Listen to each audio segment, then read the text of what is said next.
আসসালামু আলাইকুম এভরিওয়ান। আপনারা সবাই হয়তো জানেন যে কানাডার সেপ্টেম্বর ইনটেকের জন্য ভিসা আবেদন করার সময় অলমোস্ট চলে এসেছে, কিন্তু এখনো অনেক স্টুডেন্ট ঠিকভাবে জানেন না ভিসা অ্যাপ্লিকেশনের জন্য কি কি ডকুমেন্টস আপনাকে প্রস্তুত করতে হবে এবং কোন কোন জিনিসগুলোর প্রতি আপনাকে বেশি গুরুত্ব দেওয়া লাগবে। বর্তমান স্টুডেন্ট ভিসার ক্ষেত্রে ভিসা অফিসাররা যে দুইটি জিনিস খুবই খুবই গুরুত্বের সাথে দেখছে, প্রথমটি হচ্ছে ফাইন্যান্সিয়াল রিকোয়ারমেন্ট এবং দ্বিতীয়টি হচ্ছে ইংলিশ রিকোয়ারমেন্ট। ফাইন্যান্সিয়াল রিকোয়ারমেন্টের ক্ষেত্রে আপনাকে অবশ্যই আপনার টিউশন ফি এবং লিভিং কস্ট এই জিনিসটাকে সঠিকভাবে দেখাতে হবে, অর্থাৎ আপনি কানাডায় গিয়ে পড়ালেখা এবং থাকা খাওয়ার খরচ কিভাবে বহন করবেন সেটার পরিষ্কার প্রমাণ দিতে হবে। এর মানে এই না আপনি শুধু ব্যাংক স্টেটমেন্ট দিলেই হয়ে যাবে। আপনার ফান্ডটি জেনুইন কিনা, স্পন্সরের সাথে আপনার সম্পর্ক কি, টাকার সোর্স কি, টাকা হঠাৎ করে ব্যাংকে জমা হয়েছে কিনা, এই জিনিসগুলো খুব ভালোভাবে ব্যাখ্যা দিতে হবে। অন্যদিকে ইংলিশ রিকোয়ারমেন্টের ক্ষেত্রে এখনো অনেক গুরুত্ব দেওয়া হচ্ছে। সাধারণত আইএলটিএস একাডেমির ক্ষেত্রে মিনিমাম ওভারঅল 6 এবং no band less than 5.5, and TOEFL আইবিটির ক্ষেত্রে ওভারঅল 80 এবং কোনো সেকশনেই যাতে লেস দেন 20 নিচে না থাকে, এবং পিটির ক্ষেত্রে আপনার ওভারঅল 58 এবং নো ব্যান্ড লেস দেন 50 যাতে না থাকে।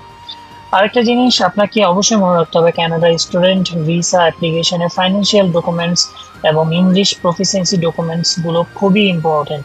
এখন আসি, একজন বাংলাদেশি স্টুডেন্টের যদি কানাডার জন্য ফাইন্যান্সিয়াল ডকুমেন্টস প্রস্তুত করতে হয় তাহলে কি কি ডকুমেন্টস এবং কোন কোন বিষয় তার সবচেয়ে বেশি গুরুত্ব দেয় দেখা উচিত। প্রথমে আসে জেনুইন স্পন্সর। আপনি যাকে আপনার স্পন্সর দেখাচ্ছেন তার সাথে আপনার সম্পর্কটা কি, সে কি আপনার ফার্স্ট ব্লাড, সেকেন্ড ব্লাড বা থার্ড ব্লাড, এই জিনিসটা আপনাকে কনফার্ম করতে হবে। অবশ্যই মনে রাখবেন, ফার্স্ট ব্লাড হলে কোনো প্রবলেম নেই, সেকেন্ড ব্লাড হলে আপনাকে একটা প্রুফ দেখাইতে হবে যে কেন সে আপনাকে স্পন্সর করতেছে, এবং থার্ড ব্লাড হলো নর্মালি সেই ক্ষেত্রে স্পন্সরটা অতটা একসেপ্টেবল না।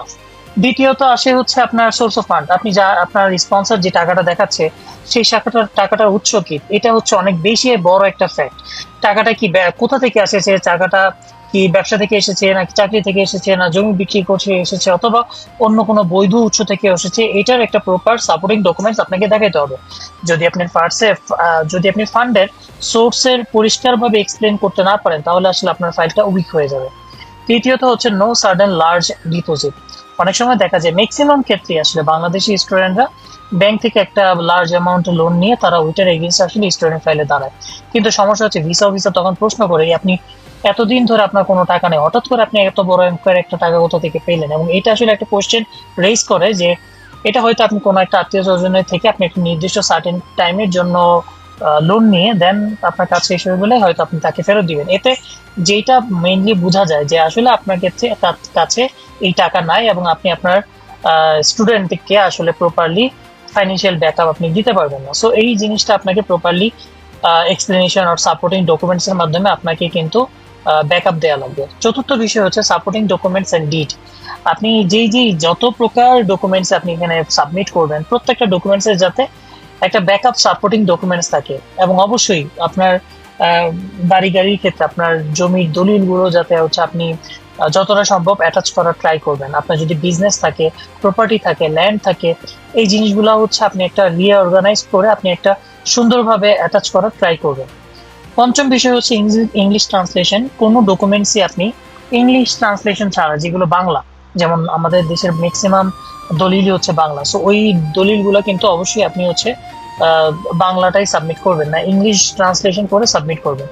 ষষ্ঠ যেটা, সেটা হচ্ছে ট্যাক্স পেপার। আপনি যতই genuine sponsor, source of fund অথবা সাপোর্টিং ডকুমেন্টস স্ট্রং করেন না কেন, আপনি যদি properly tax file properly income এবং আউটগোয়িং এই জিনিসটা কি স্ট্রংলি আপনার ট্যাক্স ফাইল শো না করে তাহলে আসলে আপনার ওভারঅল টোটাল ফাইলটাই দুর্বল। কারণ তারা ট্যাক্স ফাইলটাকে খুবই খুবই জেনুইনলি ভাবে খুবই হচ্ছে তারা ফোকাস করে। তো আপনার tax return, tax certificate, tax related supporting documents এগুলোর প্রতি অবশ্যই আপনি গুরুত্ব রাখবেন। তো এই হচ্ছে আপনার যেই জিনিসগুলোর প্রতি বেশি ফোকাস দেওয়া উচিত। আশা করি ইনশাল্লাহ এভাবে আপনারা আপনাদের ডকুমেন্টস গুলোকে প্রিপেয়ার করে অতি শীঘ্রই কানাডাতে চলে আসবেন, এবং কোনো এক সন্ধ্যায় কোনো এক টিম হলোডেনে হয়তো একসাথে আমরা চা কফি খাবো ইনশাআল্লাহ।